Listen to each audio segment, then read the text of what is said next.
All right, let's dive into the massive conflicts that absolutely shattered the 20th century. Now, this isn't just a history of wars. It's really the story of how an entire world, one built on incredible optimism, was completely and totally redefined by crisis.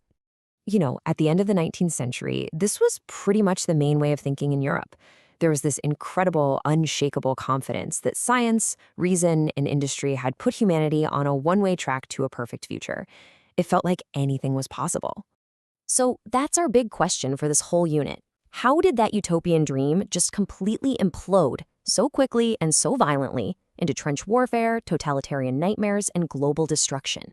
That dramatic reversal, well, that's what Unit 8 is all about.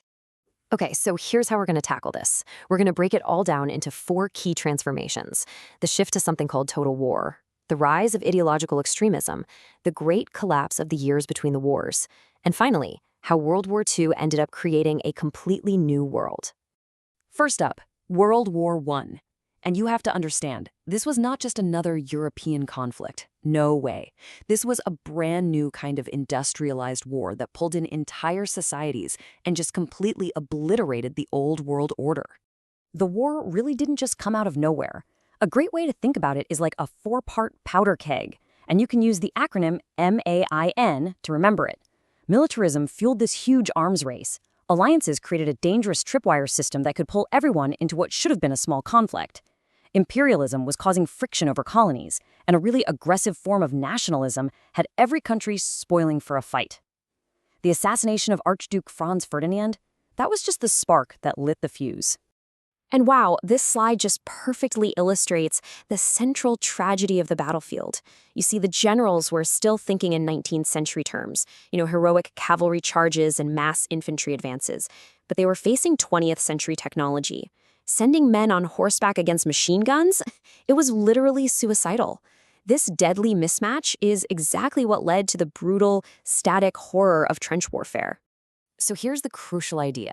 This conflict evolved into something entirely new, a total war.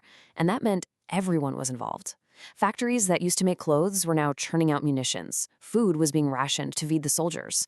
For the very first time, the civilian home front was just as vital to winning the war as the battlefront. And that completely blurred the lines between soldier and citizen. And when the war finally ended, the world was completely reordered. 4 massive, centuries-old empires just vanished. But the peace treaty, the famous Treaty of Versailles, was deeply, deeply flawed. It forced Germany to accept all the blame for the war and demanded these crippling financial payments. So instead of creating a lasting peace, it just bred deep resentment and economic chaos. And that humiliation? Well, it became the perfect breeding ground for what came next. And that leads us directly into our second transformation. You see, that fragile peace and all that widespread desperation created a vacuum. With people's faith in democracy totally shattered, these radical new ideologies rose up to fill the void, promising order and national glory no matter the cost. The first domino to fall was Russia. The country was just getting battered by the war, and in 1917 it collapsed. It started with food protests, then the military mutinied, and suddenly the Tsar was forced to abdicate. After this really chaotic period of so-called dual power, a radical Marxist named Vladimir Lenin saw his chance. His Bolshevik party seized control in a very well-planned coup, and just like that, they established the world's first communist state. And this is where we see 2 new extremist ideologies come to dominate the landscape: fascism on the right and communism on the left.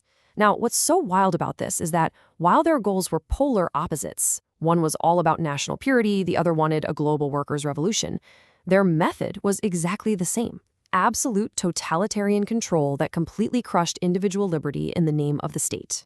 So in Italy, you had Mussolini and his black shirts using intimidation to grab power, and in Germany, Hitler and the Nazi Party masterfully exploited Germany's post-war humiliation. Both used secret police and propaganda for sure, but Hitler was way more successful in achieving absolute totalitarianism. He gained total control over every single aspect of German life, all of it enforced by the incredibly brutal SS.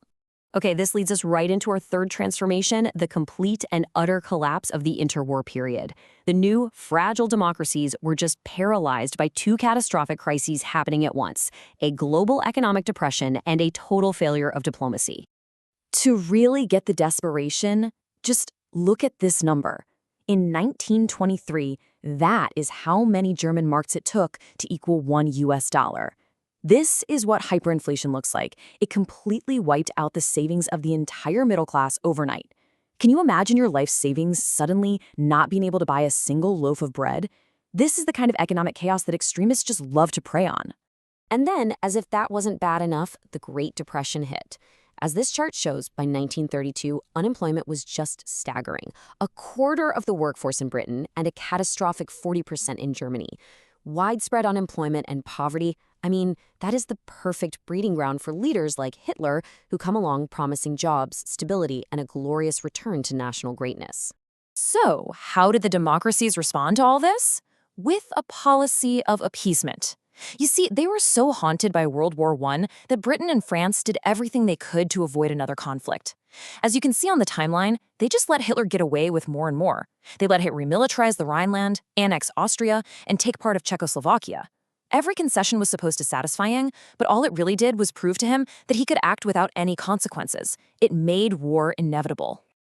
And the one institution that was designed to prevent all of this, the League of Nations, was a complete failure. I mean, it was a paper tiger.